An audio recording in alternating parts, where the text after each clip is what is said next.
அஸ்ஸலாமு அலைக்கும். மீண்டும் மாலை நேரத்துக்கான மிக முக்கியமான சில தகவல்களோடு தான் வந்திருக்கேன். வீடியோவை கடைசி வரைக்கும் பாருங்கள். தெரியாத நண்பர்களுக்கும் மறக்காமல் ஷேர் பண்ணுங்கள். வீடியோ பிடிச்சிருந்தா ஒரு லைக் பண்ணுங்கள், சப்ஸ்கிரைப் பண்ணுங்கள்.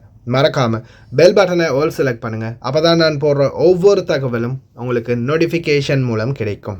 காலை நேரத்தில் போடக்கூடிய வீடியோ, மாலை நேரத்தில் போடக்கூடிய வீடியோ, 2 வீடியோக்கள் இருக்குது. அதால் இது மாலை நேரத்துக்கான வீடியோ. காலையில் போட்ட வீடியோ பார்க்கலன்னா அதையும் செக் பண்ணி பாருங்கள். இலங்கையில் அரசாங்க ஊழியர்களாக இருந்து வெளிநாடுகளுக்கு வந்தீங்களா, உங்களுக்கு ஒரு அரிய வாய்ப்பு இருக்குது. இந்த வாய்ப்பை தவற விடாதீங்க இலங்கையர்களே. அதே போல் சிறிய நாட்டவர்களுக்கு தங்களுடைய குடும்பங்களுடன் இணைய வாய்ப்புகள் வழங்கப்பட்டுள்ளன.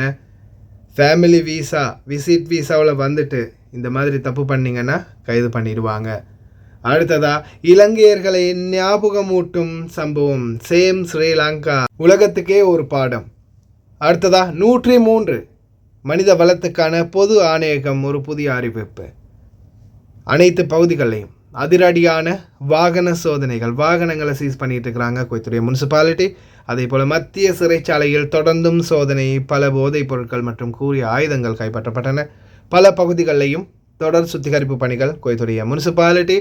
அதே மாதிரி நம்மளுடைய ஓட்டுநர்களின் நிலையை பற்றிய ஒரு வீடியோ. இடைக்கொருக்கா ஃபிங்கர் பிரிண்ட் வைக்கிறதா, இது என்ன மக்களே சந்தேகப்படுற மாதிரி இருக்குது. அதிருப்தியில் மக்கள். தொடர்ந்து எல்லா தகவல்களையும் பார்க்கலாம். வீடியோ ஃபுல்லாகவே பாருங்கள், ஸ்கிப் பண்ணாமல். 2 பேர் உயிரிழந்திருக்கிறாங்க. தற்போது லெபனானில் தாக்குதலை ஆரம்பிச்சிருக்கிறாங்க இஸ்ரேல். இந்த சந்தர்ப்பத்தில் இவங்க தாக்குறது இப்போதைக்கு கெமிக்கல் வெப்பன் யூஸ் பண்ண ஆரம்பிச்சிட்டாங்க இஸ்ரேல். அதை தான் பாதுகாக்கணும். ஏன்னா இது காயம் வராது, ரத்தம் வராது, ஆனால் அப்படியே கொன்றும். பயோகெமிக்கல். அடுத்ததா ஹசீனா தப்பி ஓட்டம். பங்களாதேஷ் நாட்டு அதிபர் ஹசீனா தப்பி ஓட்டம். வெடித்தது கலவரம் வங்கதேசத்தில் இருந்து தப்பி ஓடினார் ஹசீனா.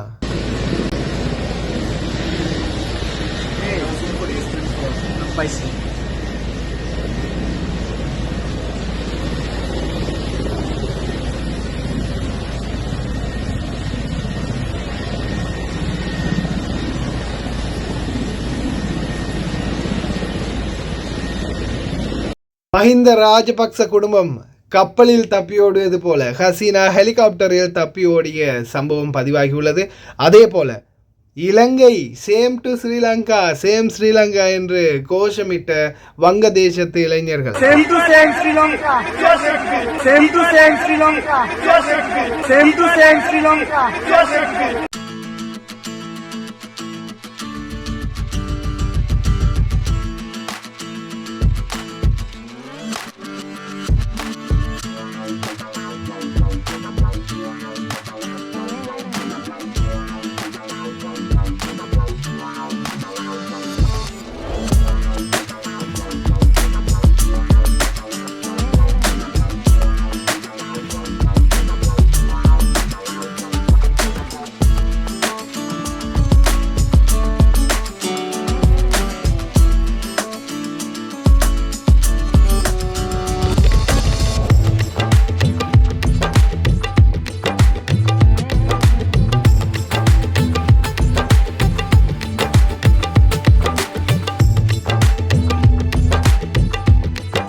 உலக நாடுகளுக்கே ஒரு பாடம் கற்பித்தது போல தான் இலங்கை அறகலை. இப்போ ரீசெண்டாக உகாண்டாவில் கூட இந்த மாதிரி அதிபருடைய வீட்டுக்குள்ளே பூந்து அறகலை பண்ணினாங்க உகாண்டா நாட்டவர்கள். அடுத்தது வங்கதேசத்தவர்களும் அதே பேட்டர்ன்லேயே போயிருக்கிறாங்க.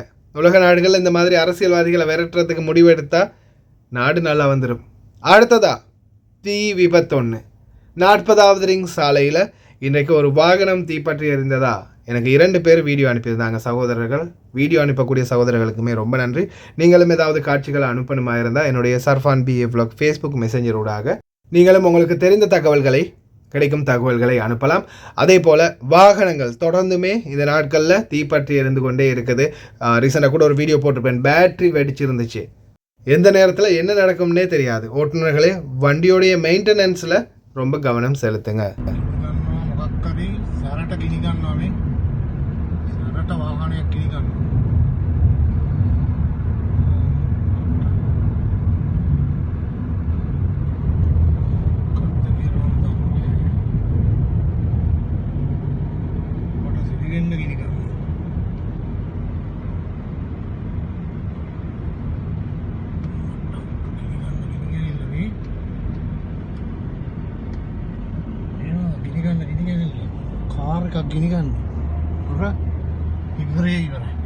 சிரிய தூதரகத்தின் பொறுப்பாளர் தமீம் மதானி குடும்ப உறுப்பினர்களை சேர அனுமதிக்கும் உள்துறை அமைச்சகத்தின் முடிவை பாராட்டியுள்ளார். நடைமுறைகளின் நிபந்தனைகளை எளிதாக்குகிற வகையில் தினசரி 2000 பரிவர்த்தனைகளை முடிப்பதாக தெரிவித்திருக்கின்றார். அதேபோல சிறிய சமூகத்தை சேர்ந்தவர்கள் தங்கள் இரண்டாவது நாடான குவைத் சட்டங்களை கடைபிடிக்க வேண்டும் என்று அவர் அழைப்பு விடுத்துள்ளார். குறிப்பாக இந்த ஃபேமிலி வீசா இதுக்கு முன்னாடி சிரியாவுக்கு இன்னும் சில நாடுகளுக்கு வழங்காமல் இருந்தாங்க. இப்போது சிரியாவுக்கு முதல் கட்டமாக வழங்குறதுக்கான ஆயத்தங்களை ஏற்பாடு செஞ்சுருக்கிறாங்க. அதே போல் அதற்குரிய ஒழுங்குமுறைகளையும் தற்போது தூதரகம் முன்னெடுத்து வருது. அடுத்ததாக மிக முக்கியமான இன்னொரு தகவலை பார்த்துடலாம். பார்வையாளர்கள் வீசாவில் மீறுபவர்கள் தொடர்ந்தும் நாடு கடத்தப்படுவார்கள்.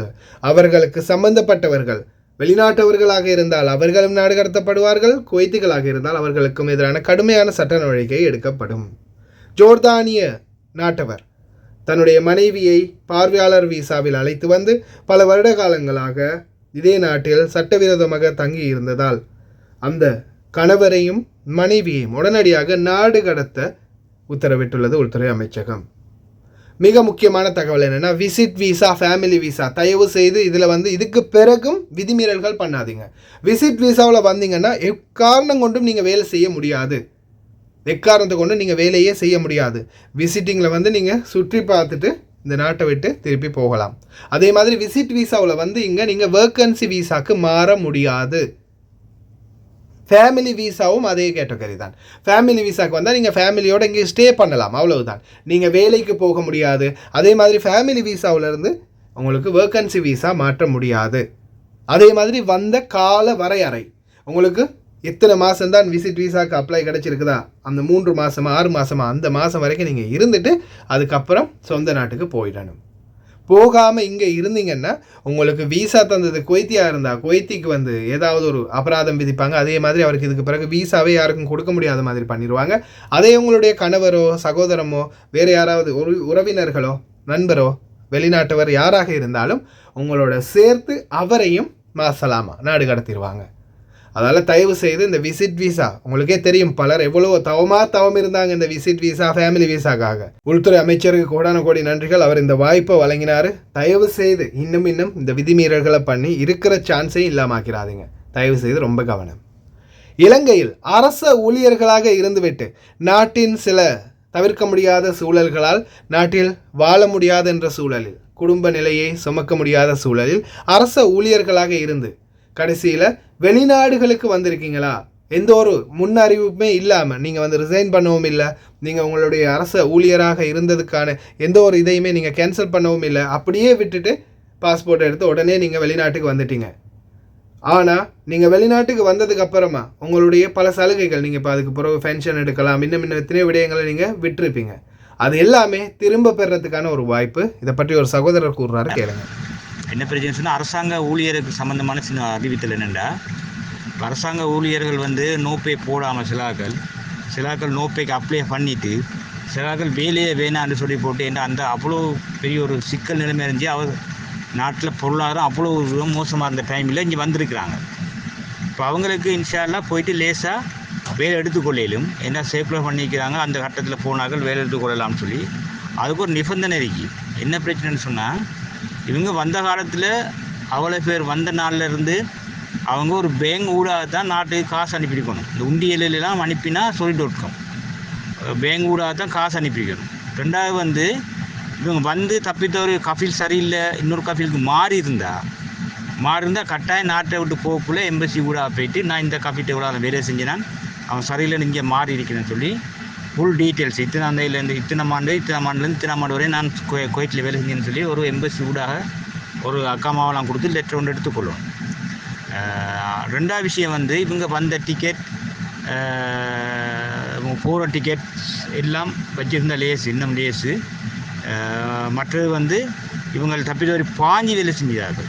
தப்பி வந்து வீடு சரியில்லைன்னு பாஞ்சு வேலை செய்கிறார்கள். ஒயிட் பாஸ்போர்ட் இருந்தால் வந்து எம்பசியில் கதைச்சி இப்படி நாங்கள் பாஞ்சு வேலை செஞ்சோன்னா இப்படி பிரச்சனைன்னு சொல்லி எம்பசியில் கட்டாயமாக ஒரு லெட்டர் எடுத்து கொண்டு போயிட்டு இவற்ற பழைய டாக்குமெண்ட்ஸ் இப்போ அவசர இந்த நாட்டில் பொருளாதார நிலைமையாக தான் வந்தேன்னு சொல்லி ஒரு லெட்டரும் எழுதி மற்ற இந்த நீங்கள் எம்பசியில் எடுக்கிற லெட்டர் வந்து எந்த டிபார்ட்மெண்ட் இப்போ சிலாக்கள் வந்து பில்டிங் டிபார்ட்மெண்ட், சில எஜுகேஷன் டிபார்ட்மெண்ட், அந்த டிரெக்டருக்கு மென்ஷன் பண்ணி தான் எடுக்கணும் கடிதம்.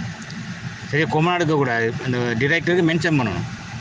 என்ன டிபார்ட்மெண்ட்டோ அந்த டிபார்ட்மெண்ட் டிரெக்டருக்கு மென்ஷன் பண்ணி தான் அந்த லெட்டரை நீங்கள் எடுக்கணும், எடுத்துகிட்டு போகணும்.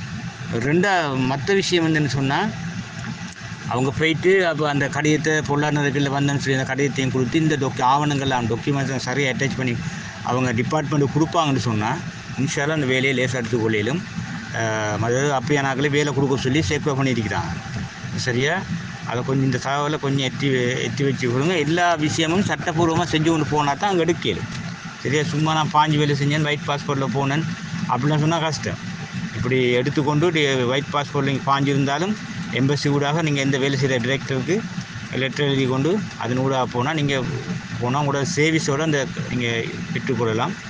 இந்த பேங்கில் டீட்டெயில்ஸ் இப்போ நீங்கள் போயிட்டு அங்கே உங்களோட பேங்கில் எந்த பேங்க்கு நீங்கள் காசு அனுப்பினீங்களோ அந்த பேங்கில் ஸ்டேட்மெண்ட் 2 வருஷத்துக்குரிய ஸ்டேட்மெண்ட்டும் எடுத்து உங்களோட இந்த எம்பசி கடிதம், உங்களோட அந்த ஒயிட் பாஸ்போர்ட் பாஞ்சிருந்த அந்த ஒயிட் பாஸ்போர்ட் கொப்பி, நீங்கள் இங்கே வந்தது போனதுக்குரிய இந்த எம்பசியில் கடிதம் எல்லாம் அட்டாச் பண்ணி உங்கள்கிட்ட ரெக்வஸ்ட் லெட்டரும் கொடுத்தீங்கன்னு சொன்னால் சேவிஸோட இந்த வேலை எடுத்துக்கொள்ளலாம். சரியா அந்த விஷயத்தை கொஞ்சம் அறிவித்துக் கொள்ளுங்கள். நீங்கள் எந்தெந்த செக்டாரில் இருந்தீங்களோ, ஆசிரியராக இருந்தீங்களா இல்லை வேறு ஏதாவது ஒரு பணியில் இருந்திருப்பீங்க, எந்தெந்த செக்டாரோ அதை மென்ஷன் பண்ணி நிச்சயமாக நீங்கள் லெட்டர் எடுக்கணும். அதே மாதிரி அவர் சொன்ன எல்லாமே கடைப்பிடிச்சிங்கன்னா நிச்சயமாக உங்களுக்கு மறுபடியும் போய் வேலையில் ஜாயின் பண்ணி கொள்ளலாம். இது இராணுவ அதிகாரிகளுக்கும் பொருந்தும். நீங்கள் இராணுவத்திலேயோ அல்லது காவல்துறையில் ஏதாவது ஒரு உள்துறை அமைச்சகத்தில், நாட்டில் ஸ்ரீலங்காவில் உள்துறை அமைச்சகத்தில் ஏதாவது ஒரு பதவியில் நீங்கள் இருந்துட்டு ஒரு வேலை சொல்லாமல் வந்திருந்தாலும் உங்களுக்கும் வந்து அந்த வாய்ப்பு இருக்குது. இதுக்கு முன்னாடியே பொது மன்னிப்புன்னு ஒன்று போட்டிருந்தாங்க. அந்த வாய்ப்புகளை அனைவருமே பயன்படுத்திக்கோங்க. ஏன்னா அது வந்து நிரந்தரம். வெளிநாட்டில் என்றைக்கு இருந்தாலும் நம்ம நாட்டுக்கு போய் தான் ஆகணும். கடைசி காலத்தில் ஒரு பென்ஷன் கிடைக்கிறனாலும் அரச வேலை முக்கியம். நண்பர்கள் யாராவது இருந்தாங்கன்னா அவங்களுக்கும் மறக்காமல் இதை தெளிவுபடுத்துங்க. மனித வளத்துக்கான பொது ஆணையத்தை தொடர்பு கொள்ள தொலைபேசி எண் 103 அழைக்க முடியும். 103 அழைப்பு வரவேற்பு. நேரம் காலை 8:30 முதல் மதியம் 1 மணி வரை.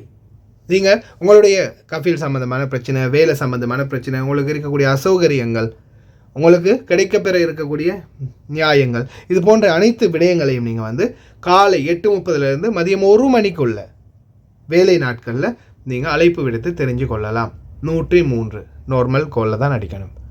அடுத்ததாக வாகன ஓட்டுநர்களே தயவு செய்து சொந்தமாக வண்டி வச்சுருக்கீங்களா, அதுவும் குறிப்பாக அந்த வேன் பற்றின பிரச்சனை தான் இப்போ தொடர்ந்துமே போயிட்டுருக்குது. தயவு செய்து இந்த வேன் ஓட்டுநர்கள் ரொம்ப கவனம். இந்த மினி பஸ் வச்சுருக்கிறவங்க லைட் அதிகமான டிசைனிங் லைட், பின்னால் முன்னாலன்னு கலராக லைட், இது மாதிரியெல்லாம் போட முடியாது. நம்ம நாட்டிலே அது அலவுட் இல்லை, இந்த நாட்டிலேயும் அலவுட் இல்லை. தயவு செய்து டிசைனிங் பண்ணுறத நிறுத்திக்கோங்க, இல்லைன்னா அபராதத்தை வாங்கிக்கோங்க. மத்திய சிறைச்சாலையில் தொடர்ந்தும் சோதனை. பல போதைப் பொருட்கள் கூறிய ஆயுதங்கள் கைப்பற்றப்பட்டன. சிறைச்சாலைகளில் யாராவது இருக்கிறாங்களா, விசிட்டிங் போகிறீங்களா, மறக்காமல் அவங்கள்ட்ட இந்த விடயத்தை ஞாபகப்படுத்திடுங்க. யார் எந்த ஒரு பொருள் கொடுத்தாலும் கூட வச்சுக்க வேண்டாம். அப்படி ஏதாவது ஒரு பொருள், சட்டவிரோதமான பொருள் அவங்க கையில் இருந்தால் அவங்களுடைய தண்டனை இரட்டிப்பாகும் என்றதை ஞாபகப்படுத்துங்க.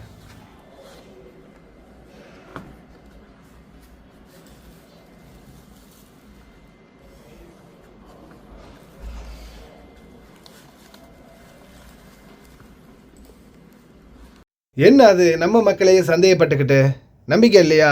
வேலைக்கு வந்தால் அவங்க வேலையை முடிச்சுட்டு போகிறாங்க. எதுக்கு 1க்கு 2 3 தடவை ஃபிங்கர் வச்சுக்கிட்டு? இப்படி ஒரு சிலரும் பணிப்பாய்வுகளை கட்டுப்படுத்தவும் 3வது கைரேகை சும்மா இருப்பவர்களை கண்காணிக்கவும் நிச்சயமாக உதவும். இது வந்து வெளிநாட்டவர்களோ குவைத்திகளோ அனைவருக்குமே பொருந்தும். 3 தடவை 4 தடவை ஃபிங்கர் வைக்கணும். والواحد يسأل ليش قرروها؟ والله شوف هو يعني في تسيب كان. أنا من المؤيدين لأن هي راح تنصف الموظف اللي يداوم. من الأسباب غرار 3 بصمات باليوم. يعني هالشيء ما يجي من فراغ. لأن أنا من الناس اللي كنت أراجع الدوائر الحكومية. لما نتكلم عن المراكز الخارجية تدخل المركز تلاقي تقريبا 6 أو 7 مكاتب، الموجود 1 أو 2. ايجابياتها ضبط الدوام وضبط بعض الموظفين اللي ما يلتزمون، وافضل ان سير العمل يعني تواجد الجميع. احنا نبي نتطور طبعا، وانا ايد الموضوع هذا صراحه. والله شوف هو يعني في تسيب كان، يعني الواحد امانه في تسيب كثير، يعني انه يكون تراخي من المسؤول، لكن يعني يفترض انه يعني ما تصير تشدد زايد على اللزوم، يعني حقيقه يعني لانه يظل عيالنا هذولا. والله أنا من المؤيدين، لأن هي راح تنصف الموظف اللي يداوم، لأنه ما راح يحتاج إنه يعني يتعنى حق البصمة الثالثة، أساساً هو موجود بالدوام. أما اللي بيزرق أو بيروح ويجي هذا اللي بيتأذى، لكن أنا معاه للأمانة. مؤيد، هذه حقوق ناس وانت تاخذ الاجر عليها، لان في مصالح للولاد والعباد حق الناس. கைவிடப்பட்ட வாகனங்களை சுத்திகரிக்கும் வேலை திட்டத்தை தொடர்ந்துமே ஆரம்பிச்சிருக்கிறாங்க கோயத்துறை முனிசிபாலிட்டி. பல பகுதிகளிலும் கிட்டத்தட்ட 39 போஸ்டர்கள் 12 வாகனங்களை இப்போதைக்கு அகற்றியிருக்கிறாங்க. அதே போல உங்க ஏரியாவிலையும் குப்பைகள் அதிகமாக இருக்குது, வாகனங்கள் ரொம்ப நாள் ஒரே இடத்திலேயே கிடக்குது அப்படின்னா அதையும் அகற்றுவதற்கு 25 22 57 99 என்ற வாட்ஸ்அப் இலக்கமூடாக தெரிவிக்கலாம். வாகன ஓட்டுநர்களே நீங்களும் ரொம்ப கவனம், ரொம்ப நாள் வண்டியை போட்டு வைக்காதீங்க. 48 மணி நேரத்தில் நீங்கள் அந்த வண்டியை ரிமூவ் பண்ணலாம், அந்த இடத்துல இந்த அகற்றலன்னு அந்த ஸ்டிக்கர் ஒட்டி வண்டியை தூக்கிடுவாங்க. ரொம்ப கவனம், பாருங்கள் எத்தனை வண்டிகளை தூக்கியிருக்கிறாங்கன்னு.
அதே போல தான் நம்ம தொடர்ந்துமே தெரிவிக்கிறது, வீட்டு குடியிருப்பு பகுதிகளில் ஏதாவது பொருட்களை வெளியில் வச்சுருக்கீங்களா சேகரித்து அதை பாதுகாத்துக்கோங்க. ஏன்னா தொடர்ந்து ஒவ்வொரு பகுதிகளையும் பல கவர்னர்களையும் சுத்திகரிப்பு ஆரம்பிச்சிருக்குது. முன்னாடி சொன்ன அதே நம்பர் தான். உங்கள் ஏரியாவிலையும் குப்பை கூலங்கள் அதிகமாக இருக்குது, யாருமே வந்து துப்புரவு பண்ணுறாங்கல்ல, முனிசிபாலிட்டியே வராங்க இல்லை அப்படின்னா தயவு செய்து அதே நம்பர் 25 22 57 99 வாட்ஸ்அப் இலக்கமூடாக ஒரு ஃபோட்டோ அடித்து லொக்கேஷனோட அனுப்பிவிட்டிங்கன்னா நிச்சயமாக இதை போலவே வந்து உடனடியாக சுத்தம் பண்ணுவாங்க. பாருங்கள், கோயத்தில் பல பகுதிகளிலையுமே தொடர் சுத்திகரிப்பை மேற்கொள்கிறாங்க கோயத்துறை முனிசிபாலிட்டி.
வஃப்ரா செல்லும் வீதி இப்போ ரீசெண்டாக கூட நான் போட்டிருந்தேன், வீடியோவில் பார்த்துருப்பீங்க, ஃபுல்லாகவே சுத்தம் பண்ணினாங்க.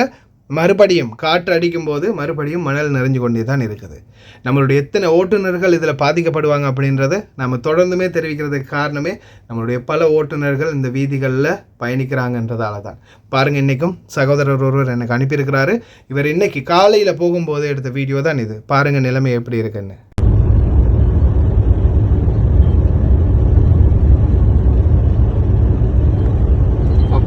வப்ரா ரோடில் இந்த மண்ணெல்லாம் காத்தடிச்சு தான் நேற்று கொஞ்சம் சரி பண்ணியிருக்காங்க. சரி பண்ணாலும் சில இடம்லாம் நேற்று ஈவினிங்க்கு மேலே அடித்த காற்றுல வந்துருக்குது ரோட்டில். பல இடத்துல எல்லாம் ஓரளவு மண் வறண்டி வச்சிருக்கிறாங்க. முந்த நாளெல்லாம் அந்த இடம் ரொம்ப மோசமாக இருந்துச்சு. நேற்று இந்த வண்டிலாம் கொஞ்சம் சரி பண்ணதுனால கொஞ்சம் தேவலாம் நல்லா இருக்குது. சில இடம்லாம் கொஞ்சம் மோசமாக தான் இருக்குது ரோடு. இது கொஞ்சம் பள்ளமாக இருக்கும். அடுத்தது மோடு ஏறணும், அப்படியே ஏறணும்.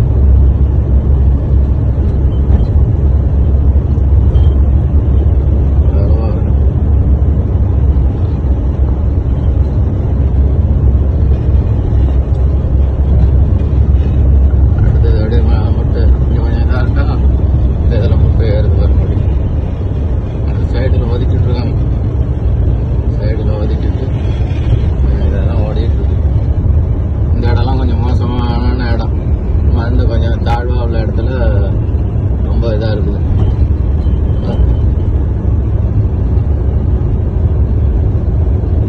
நமக்கு எல்லாமே நேற்று ஃபுல்லாக கொஞ்சம் இதாக தான் வச்சிருக்கிறேன்.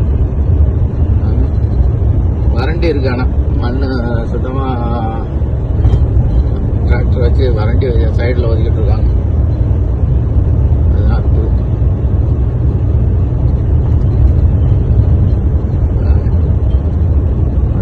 இது ஒரு 2-3 கிலோமீட்டர் இப்படியே தான் போகும். ரொம்ப ஓவர் மணலாக இருந்துச்சுன்னா கனரக வாகனங்களை தவிர்த்து சின்ன கார்கள், மோட்டார் பைக்குகள் தயவு செய்து அதுக்குள்ளே போகாதீங்க. கார் ரொம்ப முக்கியம். ஏன்னா சில நேரங்களில் புதஞ்சிருச்சுன்னா மிகப்பெரிய சிக்கலாகும். அதால் தயவு செய்து ரொம்ப கவனம். குறிப்பாக ஓட்டுநர்கள் வண்டியில் தண்ணீர் பாட்டில் அதிகமாக வச்சுக்கோங்க. ஃபோனில் சார்ஜர் இல்லைன்னா சார்ஜர் ஒன்று கட்டாயம் வண்டியோடையே வச்சுக்கோங்க. அதே போல் ஏதாவது பிரச்சனைன்னா தயவு செய்து தீயணைப்புத்துறைக்கும் உள்துறை அமைச்சகத்துக்கும் முக்கியமாக அறிவிச்சிடுங்க. வாகன ஓட்டுநர்களே ரொம்ப கவனம்.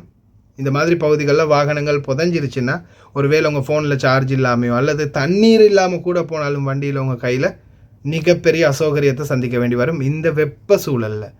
அதனால் தயவு செய்து அனைத்து ஓட்டுநர்களும் ரொம்ப கவனமாக செயல்படுங்க இந்த மாதிரி பகுதிகளுக்கு போனால். ஓகே ஃப்ரெண்ட்ஸ், கடைசி வரைக்கும் பார்த்த எல்லாருக்குமே ரொம்ப நன்றி. தெரியாத நண்பர்களுக்கும் மறக்காமல் ஷேர் பண்ணுங்கள். வீடியோ பிடிச்சிருந்தால் ஒரு லைக் பண்ணுங்கள், சப்ஸ்கிரைப் பண்ணுங்கள். இன்னொரு நல்ல வீடியோவில் சந்திக்கலாம்.